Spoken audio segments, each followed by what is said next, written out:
Good evening to all of you. Good evening. स्वागत है आपका हमारे इस ब्यूटीफुल से YouTube channel design and answer one classes पर।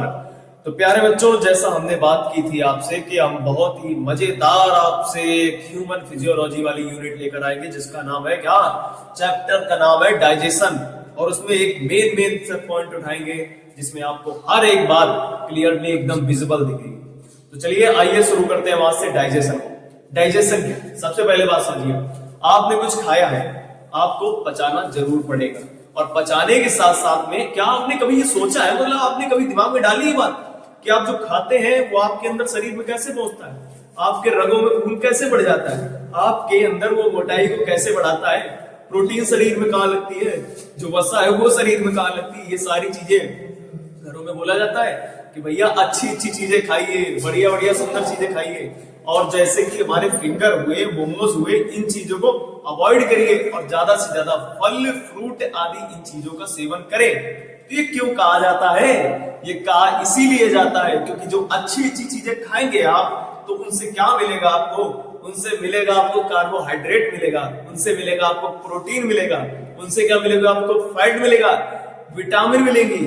तो भैया फैट, विटामिन, प्रोटीन, वसा, इन सारी चीजों का मिश्रण मिलाकर के शरीर में जब घुसता है ना, तब फिर आदमी बनता है मसल वाला। ठीक है, और ही ऐसी कई सारी मजेदार चीजों के बारे में जानकारी करना शुरू करेंगे। तो चलिए देर न करते हुए फटाफट शुरू करते हैं आज के इस टॉपिक को। चलिए, तो सबसे पहले अगर हम डाइजेशन की बात करें तो डाइजेशन को हम लोग हिंदी में क्या बोलते हैं भैया, हिंदी में बोलते हैं पाचन। डाइजेशन का क्या बोलते हो, पाचन बोलते हैं। तो पाचन की बात करें तो इसको इंग्लिश में लिखेंगे द डेफिनेशन ऑफ डाइजेशन। क्या लिख सकते हैं, द कन्वर्जन ऑफ। मेरे साथ साथ आप भी नोट बनाते चलिए, क्योंकि अगर आपने नोट को छोड़ दिया तो पढ़ाई आपको छोड़ देगी, और पढ़ाई ने आपको छोड़ दिया तो दुनिया आपको छोड़ देगी, और दुनिया ने आपको छोड़ दिया तो आपके लिए जगह केवल पहाड़ों पे है, बाकी कहीं पे नहीं। तो द कन्वर्जन ऑफ कौन सा फूड, कॉम्प्लेक्स फूड इनटू, किसमें कन्वर्ट होता भैया, इनटू सिंपल, किसमें, simple absorbable, simple absorbable form. The conversion, अरे मच्छर भैया रुक जाओ यार। The conversion of complex food into simple absorbable form is called, क्या कहते हैं उसको, बताओ फटाफट, इज कॉल्ड डाइजेशन। क्या कहते हैं उसको, उसको कहते हैं डाइजेशन। और भैया हिंदी वालों के लिए बात करें तो यानी कि जटिल, कौन सा, जटिल पदार्थों का सरल घुलनशील, कौन सी, घुलनशील इकाई में, जटिल पदार्थों का सरल घुलनशील इकाई में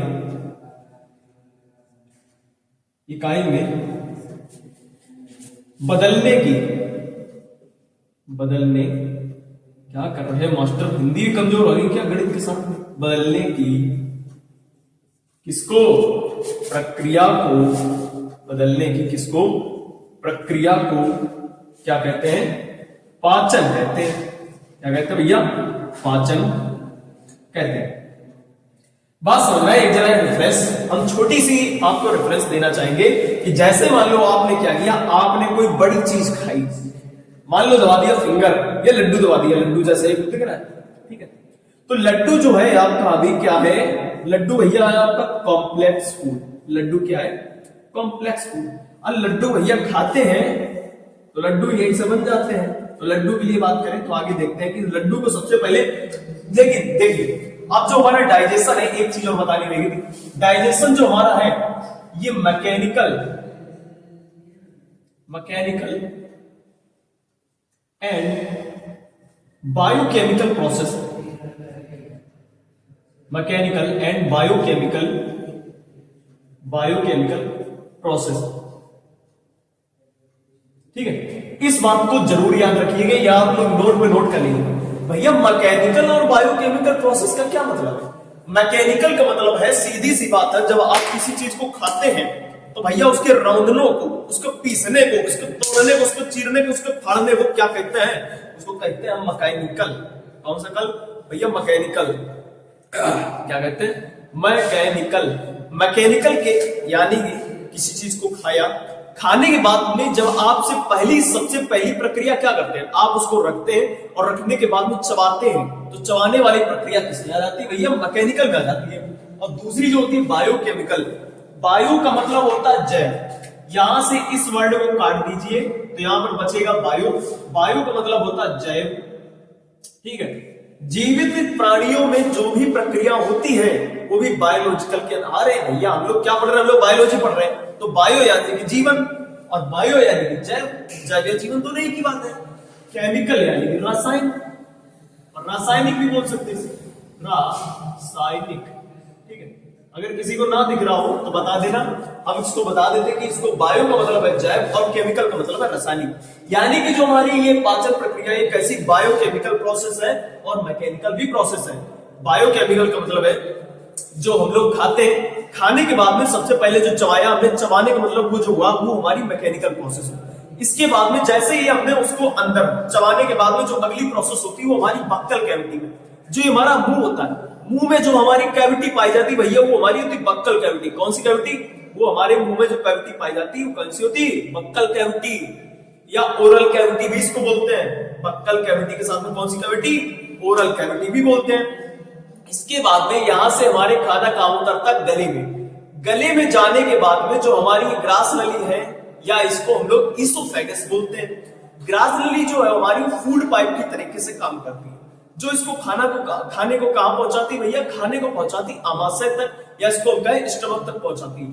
और स्टमक में, और सबसे पहले जैसे ही बक्कल कैविटी हमारा खाना रहता है ना, तो उसमें क्या करती है? जो लार होती है, और लार में कुछ एंजाइम पाया जाता है, जैसे कि टाइलिन हुआ, एंटीबैक्टीरियल लाइसोजाइम हुआ, तो एंजाइम्स यहीं पर अपने भोजन पर वर्क करना शुरू कर देते हैं। तो इसीलिए ये बायोकेमिकल प्रोसेस हो जाती है, यानी कि जैव रासायनिक प्रक्रिया हो जाती है। जैसे ही इस पर रसायन यानी कि एंजाइम वर्क करना शुरू करते हैं, वैसे ही क्या बन जाती है? वैसे ही ये जैव रासायनिक प्रक्रिया बन जाती है। अब चलिए आइए आपको इसको दिखाने की भी कोशिश करें। सबसे पहले बताया हमने कॉम्प्लेक्स फूड। कॉम्प्लेक्स फूड का मतलब जटिल पदार्थ या जटिल भोजन, ठीक है। फूड का मतलब जटिल भोजन। अब क्या करते हैं? जैसे ही इस जटिल भोजन को आपने मुख में रखा, कहां पे रखा भैया? आपने रखा मुख में। तो मुख में रखने के पश्चात में सबसे पहले आप लोग क्या करेंगे? इसको चबाते हैं। तो चबाने का मतलब मैकेनिकल प्रोसेस कर डाली। फिर इसके बाद में दूसरी प्रोसेस क्या आती है? इस पर वाटर आएगा। क्या आएगा? वाटर आएगा। सर आपने तो बताया था कि इस पर एंजाइम आते हैं। एंजाइम का मतलब देखिए, जो हमारा सलाइवा होता है, क्या होता है हमारा? जो हमारा सलाइवा होता है, सलाइवा में लगभग 99.8% जो होता है वो वाटर होता है। 1-2% यहां से 1-2% कोई भी ऊपर नीचे हो सकता है। ये यहां पर 7 भी हो सकता है, यहां पर 6 भी हो सकता है, ठीक है। उससे परेशान ना होना। लगभग मैं बता रहा हूं अप्रोक्सीमेटली 99.8% जो होता है इसमें वाटर पाया जाता है। ये क्या हमारा ही सलाइवा है, और सलाइवा में कुछ और एंजाइम भी पाए जाते हैं। जैसे इसको हम लोग क्या कहते हैं? इसको कहते हैं टाइलिन, ठीक है। और इंग्लिश में इसको लिखा जाता है पीटी, टाइलिन। इंग्लिश में इसको ऐसे लिखा जाता है टाइलिन। और इसके बाद में इसमें एक और एंजाइम पाया जाता है। कौन सा भैया? बताएगा कोई? एंटीबैक्टीरियल।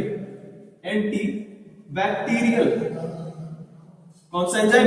Antibacterial lysozyme. कौन सा एंजाइम भैया? Antibacterial lysozyme. टाइलिन जो होता है, टाइलिन इसको मिलकर के भोजन को जो क्या हमारे सल घुलनशील इकाई में तोड़ने की प्रक्रिया काम कर देता है। यानी कि जो हमारा स्टार्च होता है, ये क्या कॉम्प्लेक्स फूड का मतलब क्या? हमारा स्टार्च है। कॉम्प्लेक्स फूड का मतलब क्या? स्टार्च। तो स्टार्च का डाइजेशन कहां से शुरू होता है भैया? स्टार्च का डाइजेशन जो हमारा मुख से शुरू होता है। कहां से शुरू होता है? स्टार्च का डाइजेशन हमारे मुख से शुरू होता है। स्टार्च का डाइजेशन हमारे मुख से शुरू होता है। फिर एक बार दोहरा रहे कि स्टार्च का डाइजेशन हमारे मुख से शुरू होता है। तो हम जैसे ही किसी कॉम्प्लेक्स फूड को खाते हैं, जैसे कि हमने आलू को खाया, आलू में क्या पाया जाता है? आलू में भरपूर मात्रा में स्टार्च पाया जाता है। स्टार्च भैया क्या होता है? स्टार्च होता है एक कार्बोहाइड्रेट जिसको हम लोग कहते हैं जटिल कार्बोहाइड्रेट। क्या कहते हैं स्टार्च को? स्टार्च को हम लोग कहते हैं जटिल कार्बोहाइड्रेट। तो मान लीजिए जैसे हमने मुख में कार्बोहाइड्रेट रखा, स्टार्च रखा, स्टार्च को रखने के पश्चात में सबसे पहले इस पर प्रोसेस चलेगी मैकेनिकल प्रोसेस, यानी कि आप चबाएंगे, चबाने के बाद फिर इसके बाद ये मुख में जाएगा और मुख में जाते ही इस पर एंजाइम वर्क करेंगे। एंड एंजाइमेटिक एक्टिविटी, एंजाइमेटिक यहां पर क्या होगी? एंजाइमेटिक एक्टिविटी होगी। क्या होगी भैया? एंजाइमेटिक एक्टिविटी, यानी कि hence enzymes work on it. Hindi में लिख देते हैं यहां पर एंजाइम्स क्या करते हैं? एंजाइम्स अपना कार्य प्रारंभ कर देते हैं। एंजाइम्स क्या करते हैं? अपना कार्य प्रारंभ कर देते हैं। आप लोगों को साफ दिख रहा है कि नहीं दिख रहा है? यहां से यहां पर क्या होता है कि जैसे हम लोगों ने स्टार्च मुख में रखा तो वैसे ही क्या होता है, यहां पर हम लोग मैकेनिकल प्रोसेस करने के बाद में, दांतों से चबाने के बाद में यहां पर एंजाइम्स अपना वर्क प्रारंभ कर देते हैं। और एंजाइम्स भैया हमने कौन से बताए आपको? हमारी लार में, हमारे सलाइवा में, जिसमें 99.8% क्या पाया जाता है? वाटर पाया जाता है। उसमें 2 एंजाइम पाए जाते हैं। और भी जो आपके एंजाइम काम के वो मैं बता रहा हूं। आपके काम के जो 2 एंजाइम है उनका पहला नाम है क्या? टाइलिन। दूसरे का क्या नाम है? Antibacterial lysozyme. टाइलिन क्या करता है? टाइलिन हमारे इसमें मुख में रह करके इसको खाने को, भोजन को लचीला पचीला बनाता है। और इसके बाद में एंटीबैक्टीरियल लाइसोजाइम क्या करता है? नाम ही क्या है? एंटीबैक्टीरियल। नाम ही क्या है? एंटीबैक्टीरियल। नाम में ही क्या छुपा होता है? उसका गुण छुपा होता है। नाम में ही क्या छुपा होता है? उसका गुण छुपा होता है। तो मैं वही बताना चाहता हूं, क्योंकि इसका नाम है एंटीबैक्टीरियल, तो इसको एंटी हटा दो, बीच में क्या किनारे बच्चा? बैक्टीरियल। तो बैक्टीरियल का मतलब ये क्या करेगा? ये बैक्टीरिया को किल करने का कार्य करेगा, ये बैक्टीरिया को मारने का कार्य करेगा। तो इसीलिए इसे हम लोग इस एंजाइम को क्या कहते हैं? Anti bacterial lysozyme. ये हमारे 2 एंजाइम्स के कार्य होते हैं। ठीक है। आगे अगर बात करें तो जैसे ये कॉम्प्लेक्स फूड, यहां पर ये एंजाइमेटिक एक्टिविटी होती है, बाद में ये सिंपल अब्सॉर्बेबल फॉर्म में टूट जाता है। ये कैसे फॉर्म में टूट गया? Simple absorbable form. ये कैसे फॉर्म में टूट गया? सिंपल फॉर्म में टूट गया। हेंस इसी को हम लोग क्या कहते हैं? इसी को हम लोग डाइजेशन कहते हैं। ठीक है, बताइए भैया ये बात पल्ले पड़ी कि नहीं पल्ले पड़ी? अब हम लोग चैप्टर को प्रारंभ करने जा रहे हैं, तो बताइए ये बात समझ में आई कि नहीं आई? और अब हमें आगे चैप्टर को प्रारंभ करने वाले हैं, तो आप जल्दी से फटाफट स्क्रीनशॉट ले लीजिए। इसके बाद में हम आगे बात करते हैं। ठीक है, यहां तक सभी लोगों को समझ में आया? तो अब चलिए प्रारंभ करते हैं अपने चैप्टर को। अभी तक चैप्टर नहीं सब बता रहे थे, अभी तो केवल हम इसका रेफरेंस दे रहे थे। बोलो स्वाहा। चलो आगे शुरू करते हैं। हो गया भैया स्वाहा?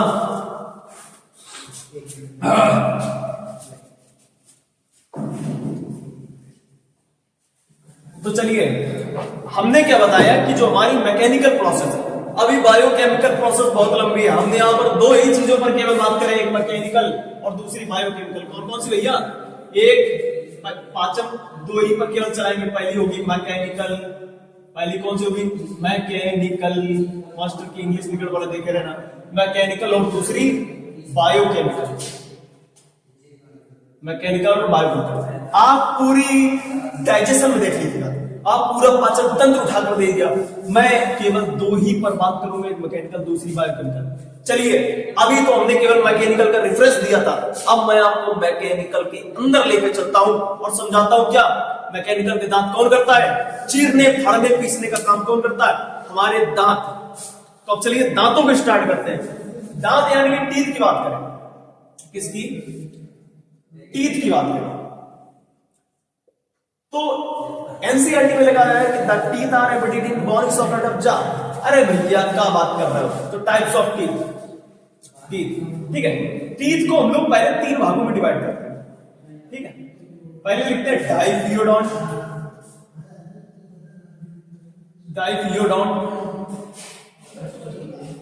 दूसरा लिखते हैं हेट्रोडोंट, डाइफियोडोंट, मोनोफियोडोंट लिखते हैं, ठीक है। डाइफियोडोंट, थीकोडोंट, मोनोफियोडोंट एक ही बात हो जाती है, लेकिन थीकोडोंट ज्यादा आता है इसलिए थीकोडोंट लिख देते हैं। आप लोग परेशान हो जाइए। और दूसरा अगला क्या था, हेट्रोडॉट। हेट्रोडॉट। चलिए अगर हम इसमें डाइफ्यूडॉट, थीकोडॉट या हेट्रोडॉट की बात करें तो जो हमारा डाइफ्यूडॉट था कौन सा होता, डाइफ्यूडॉट। तो सबसे पहले अगर हम डाइफ्यूडॉट की बात करें तो डाइफ्यूडॉट को हम लोग दो पार्ट में डिवाइड करते हैं, ठीक है। डाइफ्यूडॉट को हम लोग कितने पार्ट में डिवाइड करते हैं, दो पार्ट में डिवाइड करते हैं, ठीक है। पहला होता प्राइमरी डेंटिशन। पहला क्या होता, प्राइमरी डेंटिशन। दूसरा क्या होता हमारा, सेकेंडरी डेंटिशन। Secondary dentition. पहला क्या होता हमारा भैया, प्राइमरी डेंटिशन होता, दूसरा होता हमारा सेकेंडरी डेंटिशन। तो प्राइमरी डेंटिशन की बात करें तो प्राइमरी डेंटिशन में आ जाते हमारे डेसिडुअस टीथ। डेसिडुअस टीथ, ठीक है। और सेकेंडरी में क्या आते हैं, सेकेंडरी वाला अभी बताते हैं, ठीक है। अब इसकी समझना, अब जो हमारे प्राइमरी डेंटिशन होता है, सेकेंडरी डेंटिशन में जो हमारा आता है वो एडल्ट ह्यूमन आता है। कौन आता है, एडल्ट ह्यूमन आता है, ठीक है। सेकेंडरी डेंटिशन में क्या आता है, एडल्ट ह्यूमन आता है।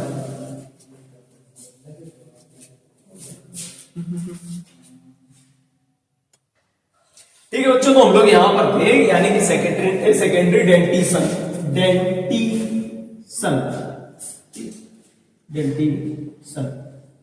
थोड़ी स्पेलिंग एक तो ऊपर नीचे हो जाए, उस पर टेंशन ना लीजिएगा, ध्यान न दीजिएगा, लेकिन अपनी वाली को भी ध्यान दीजिएगा, हमारे ऊपर ना ध्यान दीजिएगा, ठीक है।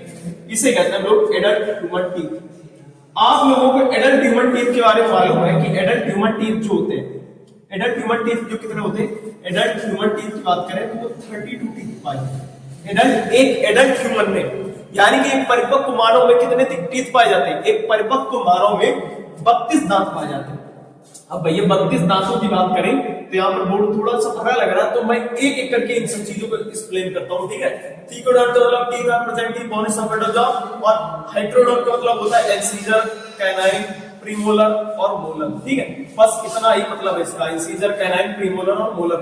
इन सारी चीजों को हम अभी एक्सप्लेन करते हैं। और थीकोडॉट का मतलब है टीथ आर प्रेजेंट कर रहे थे यहाँ पर सेकेंडरी डेंटिशन की, यानी कि एडल्ट ह्यूमन टीथ। तो आप सभी लोगों को पता है कि जो एडल्ट ह्यूमन होता है, एक परिपक्व मानव होता है, उसमें हमारे 32 दांत पाए जाते हैं। तो 32 दांतों को बताने के लिए हमारे पास बोर्ड की थोड़ी जगह कम है। मैं थीकोडॉट बता रहा था कि थीकोडॉट का क्या मतलब है, the teeth are present in bony socket of jaw. Teeth यानी कि जो हमारे दांत है, अभी भी है, अभी बने रहेंगे, ठीक है। अच्छे दांत चमक भी रहे हैं, कोलगेट करते सुबह, ठीक है। तो दांत जो है हमारे, तो हमारा तो एक एक्स्ट्रा है, तुम लोगों के 32 दांत होंगे, जिसके नहीं है कोई बात नहीं, होंगे तो अच्छी बात है, ठीक है। तो मैं दांतों की बात कर रहा था, थीकोडॉट का मतलब समझा रहा था, teeth are present in bony socket of jaw. Bony का मतलब ये जो हमारी स्ट्रक्चर है, इसको बोलते हैं बोनी सॉकेट, यानी कि जैसे कि क्या है, ये क्या है, ये एक मान लीजिए सॉकेट है, इसमें प्लग को फिट कर देते हैं तो होता क्या, बोनी सॉकेट ऑफ जॉ बोन। कुछ इसी तरीके जो हमारे दांत होते हैं वो सॉकेट ऑफ जॉ बोन में फिट होते हैं, तो उसी को कहते हैं लोग थीकोडॉट, यानी कि the teeth are present in bony socket of jaw bone. इसका केवल मतलब इतना ही होता है, जो हमारे दांत होते हैं वो गड़े होते हैं हमारे जबड़े के अंदर। सीधी सी बातों में बात किया अगर अब ये, ठीक है। और हेट्रोडॉट का मतलब बताया हमने कि इसमें 4 प्रकार के दांत आता है, इंसीजर, कैनाइन, प्रीमोलर और मोलर। एक एक करके इन सभी चीजों के बारे में बात करते हैं। आइए आगे बताते हैं, इसको मिटाते हैं, ठीक है। आइए शुरू करते हैं, शुरू तो पहले से है, आगे भी और बताते हैं। तो बोलो भारत माता की जय। अब हमें सबसे पहले किसकी बात करना है, सबसे पहले बात करना है एक एडल्ट ह्यूमन की। सबसे पहले किसकी बात करना है, एक एडल्ट ह्यूमन की। एडल्ट ह्यूमन का मतलब होता है परिपक्व मानव। कौन सा मानव भैया, परिपक्व मानव। परिपक्व मानव का मतलब क्या है, जो बुद्धि से, दिमाग से, हाथ पैरों से, सामाजिक से, आर्थिक हो चाहे ना हो, बुद्धि से, दिमाग से और व्यवहार से मजबूत होता है और अच्छा बड़ा बुजुर्ग ठीक ठाक होता है, उसे हम लोग क्या कहते हैं, उसे हम कहते हैं परिपक्व मानव। जो एक पूर्ण तरीके से मानव बन जाता है उसे हम कहते हैं परिपक्व मानव या एडल्ट ह्यूमन। ठीक है, तो भैया अगर एडल्ट ह्यूमन की बात करें तो इसमें हम एक फॉर्मूला पढ़ते हैं, पहले इसके दांतों को बनाते हैं। ऐसा ऐसा सर जी, ऐसा थोड़े दांत होता, ऐसा ही होता हम बताते हैं। ठीक है, ऐसा बनाओ, फिर इसके बाद में ऐसा बनाओ। ये क्या कर दिया, ये ऐसा इसलिए कर दिया क्योंकि दांतों को पढ़ने का सबसे सरल तरीका यही है। आप लोग रटते रह जाएंगे, आप लोग घबराते रह जाएंगे, जिंदगी में कभी भी दांत समझ में नहीं आएंगे। और मैं 1 सेकंड में 1 मिनट के अंदर आपको सारे दांतों का ज्ञान, दांत से लेकर के इनकी संख्याओं का ज्ञान, इनके नामों का ज्ञान, सारा ज्ञान मैं एक साथ आपको प्रोवाइड करता हूं। तो ज्यादा समय ना बिताते हुए आप लोग इस पर आइए। तो सबसे पहले इधर एक फॉर्मूला लिखिए, पंडित जी को कितने रुपए चाहिए होते हैं, वैसा 21 रुपए। ठीक है, 21 के बाद में आप मान लीजिए आपने 23 रुपए और अपने मन से दान कर दिए। भैया पंडित जी की दक्षिणा कितनी होती है, 21 रुपए। पंडित जी की दक्षिणा कितनी होती है, 21 रुपए। तो सबसे पहले एडल्ट ह्यूमन के लिए याद रखना, जो पंडित बूढ़ा आता है वो हमेशा कितने मांगता है, 21 रुपए। तो 21 रुपए पहले यहां रख दिया, फिर बाद में पंडित जी पर आप खुश हो गए तो आपने 21 के साथ में 2 और मिला करके 23 रुपए और दे दिए। ठीक है, तो 21-23 का हो गया हमारा फार्मूला। इसके बाद में हेटेरोडोन डेंटिशन में हमने बात करी थी आई सी, आई सी पीएम प्रधानमंत्री नहीं, और फिर इसके बाद में एम मतलब बताते हैं, सबर करो।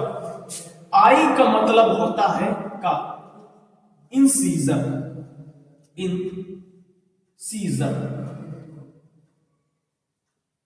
इंसीजर। ठीक है, पी का मतलब होता है सी का मतलब होता है कैनाइन, और पीएम का मतलब होता है प्रधानमंत्री। का कर रहे हो, पीएम का मतलब होता है प्रीमोलर। प्रधानमंत्री कहां से हो गया, तो प्राइम मिनिस्टर होता है। हाँ, तो सीधी सीधी भाषा में हम लोग इसको बोल सकते हैं। तो पीएम का मतलब प्रीमोलर, कौन सा लर, प्रीमोलर। और एम का होता भैया, एम से होता है मोलर, कौन सा लर, मोलर। ठीक है, तो इंसीजर, कैनाइन, प्रीमोलर और मोलर, यानी कि 4 अड़क नहीं, कृंतक। मास्टर भूलता है वो, कोई बात नहीं, बादाम खा रहे हैं, अभी प्रोसेस जारी है तो दिमाग भी कायदे में आ जाएगा। तो कृंतक, दूसरा होता है रदनक, तीसरा होता अग्रचरणक, प्री यानी कि अग्र, प्री से याद रखना आगे आने वाला, प्री यानी कि आगे आने वाला, प्री यानी कि आगे आने वाला मूलक, प्री यानी कि अग्रचरणक, जो चबाने का काम करे। चवर्णक मतलब चबाने का काम करते हैं, उन्हें कहते हैं अग्रचवर्णक। और अग्र का मतलब होता है आगे आने वाले, और मोलर का मतलब होता है चवर्णक। ठीक है भैया, इतनी सी बात है हमें आप लोगों से क्या था। ठीक है, इंसीजर, कैनाइन, प्रीमोलर और मोलर। यानी कि भैया अगर हम बात करें तो यहां पर इंसीजर की आपको संख्या कितनी दिख रही, इंसीजर की संख्या दिख रही 2, तो हमने लिख दिया 2। कैनाइन की संख्या कितनी दिख रही, 1, तो हमने लिख दिया 1। प्रीमोलर की संख्या कितनी दिख रही, 2, तो प्रीमोलर की संख्या लिख दी हमने 2। मोलर की संख्या कितनी दिख रही, 3, तो हमने लिख दिया 3।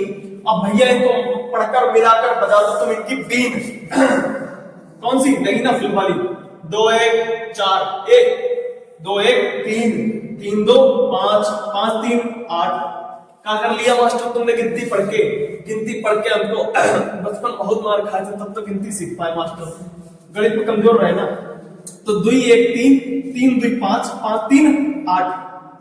भैया क्या बात कर रहा हूं, 8, एक तरफ 8 तो इस तरफ का खाली रहेगा, इस तरफ भी 8। जो दांत इधर वो दांत इधर, जो दांत इधर वो दांत इधर, और जो दांत इधर वो दांत इधर। मास्टर का चिल्ला रहे हो, हम केवल यही कहना चाह रहे हैं कि आपके मुख में, मनुष्य के मुख में केवल 4 प्रकार के दांत होते हैं। सीधी सी बात अगर हम लिखें तो लिख सकते हैं मनुष्य, कौन कुछ मनुष्य, भैया मनुष्य कौन है, अरे तुम कौन है, जानवर हो भैया, एनिमल या किंगडम में तो आते हैं, तो उसकी बात थोड़ा नाम कर रहे हैं। तो मनुष्य के मुख में, किसमें, मुख में कितने प्रकार के, 4 प्रकार के। Types of teeth in human body, मनुष्य types of teeth in bony cavity, oral cavity, types of teeth, 4 प्रकार के दांत पाए जाते हैं। भैया को इंग्लिश भी आती है लेकिन बताते नहीं है, तुम लोग सीख जाओगे इसलिए, क्योंकि फालतू में हम पता चले किसी दिन इंग्लिश पढ़ा दे और हमारे ओम सर जो है देखो आप इंग्लिश पढ़ा के चले गए, वैसे हमारी इंग्लिश जो है भैया कनपुरिया वाली है, तो कनपुरिया वाली को झेल नहीं पाओगे, इसीलिए पढ़ाते नहीं। ठीक है, तो इंग्लिश थोड़ी अलग ट्राई किया। ओम सर अच्छा पढ़ाते हैं, अलग बात है। ठीक है, तो 8 8 दूनी 16, 16 दूनी 32। कैसे? अरे एक तरफ 8 है ना, दूसरी तरफ 8 है, तो 8 8 16। एक तरफ कितना? 16, 100 बोला कितना? 16, और 16 इधर, तो 16 किधर? इधर, तो इधर 16 इधर 16, टोटल कितना हो गया? टोटल हो गया भैया 32। अगर हम लोग पढ़ने की बात करें, और एक और तरीके से बताते हैं, मजिक बात तो ये, इसको 2-3 तरीके से बताते हैं। देखो, तुमने मैथ बहुत पढ़ी होगी, आज हमको बायो मैथ पढ़ाते हैं। बायो मैथ ऐसी मैथ है जो सबके बस की नहीं है। कैसे? ऐसे करते हो। कैसे? 21 23 लिख लिया, ऊपर लिख लेना इंसीजर, कैनाइन, प्रीमोलर, और इसके बाद में मोलर। इतना लिख लिया। इतना लिखने के बाद में 2 2 4, 1 1 2, 2 2 4, 3 3 6।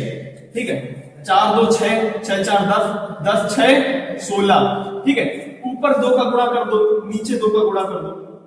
ठीक है, और इसमें गुणा कर दिया तो कितना बचा? 2 1 3, 3 2 5, 5 3 8। ठीक है, कितना हुआ? 8। 2 1 3, 3 2 5, 5 3 8। अरे भैया 2 में गुणा करो ना, 8 हुआ। अरे मास्टर गड़बड़िया रहा है। 2 1 3, 3 2 5, 5 3 8। ठीक है, तो सबसे पहले हमने लिखा 8। ठीक है, बराबर कर दे 8, ताकि आप लोगों को कंफ्यूजन ना हो, पता चले मास्टर जैसी बात तुम लोगों को गड़बड़ हो जाए। हिंदी समझा दे, हिंदी में आराम से। 2 1 3, 3 2 5, 5 3 8, टोटल 8 हो गया। 2 1 3, 3 2 5, 5 3 8, 8 हो गया। अब ऊपर गुणा, नीचे गुणा। ठीक है, ये बीच में डंडा, और इसके बाद 8 दूनी 16। ठीक है, 8 दूनी 16, और 16 प्लस 16 इक्वल टू 32। मास्टर क्या बात बता रहे थे? ये तो इधर भी हम जान गए थे, तो उधर भी जान गए। जो एक्स्ट्रा मैथ वाले होशियार, उनको हम गिना रहे थे, उनको सिखा रहे थे। ठीक है, मैथ भी आती है मैथ, और बताना तो किसी दिन फिजिक्स में पढ़ाएंगे। हाँ, मैथ फिजिक्स सब कुछ आता है, कानपुरिया भी। ठीक है, तो ये बात समझ में आई कि नहीं आई? आई तो अच्छी बात, नहीं आई तो और अच्छी बात। ये अभी हमने केवल परिपक्व मानों की बात की, अभी और वाले मानव बाकी बढ़िया। ठीक है, अब ये तो इतने दांत हुए परिपक्व मानव की, आप इसका स्क्रीनशॉट ले लीजिए। ठीक है, ये अगर ना समझ आए, खिचड़ी पका दिए मास्टर। चलो खिचड़ी को तुम छोड़ो, परेशान ना हो, केवल इतना देखो। ठीक है, इतने का स्क्रीनशॉट लो और रखो अपने पास में। ये टोटल दांत आपके कितने होते हैं? इधर 16, इधर 16, बराबर कितने हो गए? 32 दांत। ये भी हमने किसकी बात की? ये हमने एडल्ट ह्यूमन की बात की, यानी कि परिपक्व मानव की।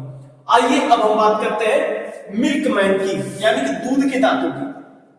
ठीक है, इतना स्क्रीनशॉट ले लिया। ठीक है, अब बात करते हैं दूध के दांतों की। भैया जो बता रहे थे ना कि दूध के दांत जो है जिंदगी में एक ही बार आते हैं, तो भी देख ले। दूध के दांत यानी कि मिल्क टीथ, इनको हम लोग मिल्क टीथ भी कहते हैं।